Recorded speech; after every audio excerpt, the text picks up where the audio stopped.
इंग्रज भारतात फक्त 100 ते 150 वर्षापूर्वी आले होते। आजही अनेक लोक हेच मानतात।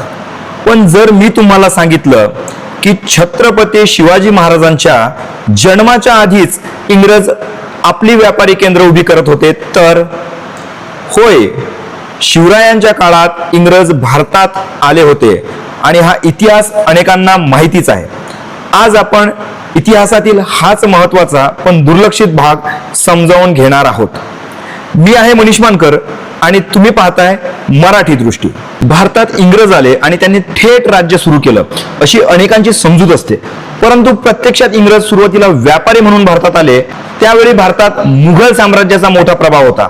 दक्षिणेत आदिलशाही, निजामशाही यासारख्या सत्ता अस्तित्वात होत्या आणि याच काळात इंग्रज हळूहळू भारतात आपले पाय रोवत होते।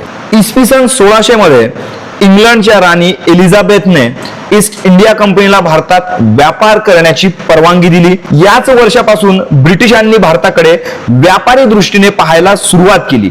त्या काळात भारताच्या मोठ्या भूभागावर मुघल बादशाह अकबराचे राज्य होते। भारत हा संपत्ती, मसाले, कापड आणि व्यापारासाठी जगभर प्रसिद्ध होता। त्यामुळे इंग्रजांसह अनेक परदेशी व्यापारी भारताकडे मोठ्या प्रमाणात आकर्षित झाले।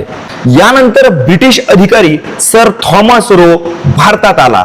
त्याने मुघल बादशाह जहागीरदार याची भेट घेतली आणि गुजरात मधील सुरत येथे ब्रिटिशांना व्यापार करण्याची परवानगी मिळवली। इसवी सन 1612 मध्ये सुरत येथे ब्रिटिशांची पहिली अधिकृत वखार स्थापन झाली। ही घटना ब्रिटिशांच्या भारतातील विस्ताराची सुरुवात ठरली। सुरत पुरतेच इंग्रज थांबले नाहीत, त्यांनी भारतातील विविध भागांमध्ये आपली व्यापारी केंद्रे उभारण्यास सुरुवात केली। इसवी सन 1616 मध्ये बुरहानपूर आणि कालिकत येथे ब्रिटिशांनी व्यापार केंद्रे स्थापन केली। त्यानंतर 1618 मध्ये आग्रा येथे त्यांनी आपली वखार सुरू केली। इथे इसवी सन 1620 मध्ये पटना येथे नवीन ब्रिटिश वखार उभी करण्यात आली। यावरून स्पष्ट दिसते की इंग्रज हळूहळू भारताच्या वेगवेगळ्या भागांमध्ये आपले जाळे निर्माण करत होते।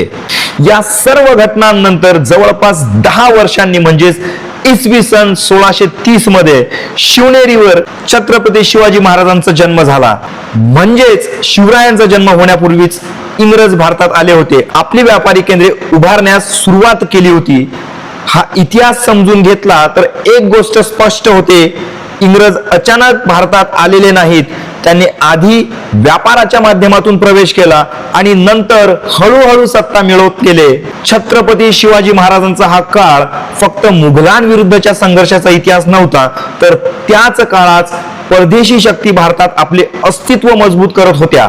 इतिहास समजून घेताना फक्त युद्ध किंवा राजकारण पाहून चालत नाही, तर त्या काळातील व्यापारी आणि परकीय हालचालीचीही समजून घ्याव्या लागतात। म्हणूनच इतिहासाकडे केवळ भावना म्हणून नाही, तर अभ्यासपूर्ण, तथ्यपूर्ण आणि दृष्टीने पाहणं खूप महत्त्वाचं आहे। इतिहास वाचला नाही तर गैरसमज पिढ्यानपिढ्या चालत राहतात आणि इतिहास समजून घेतला तर वर्तमान काळाकडे पाहण्याची दृष्टी बदलते। व्हिडिओ आवडला असेल तर नक्कीच लाईक करा। अशाच नवनवीन व्हिडिओसाठी चॅनलला सबस्क्राईब करायला विसरू नका आणि व्हिडिओ सर्वांना शेअर करा। जय हिंद, जय महाराष्ट्र।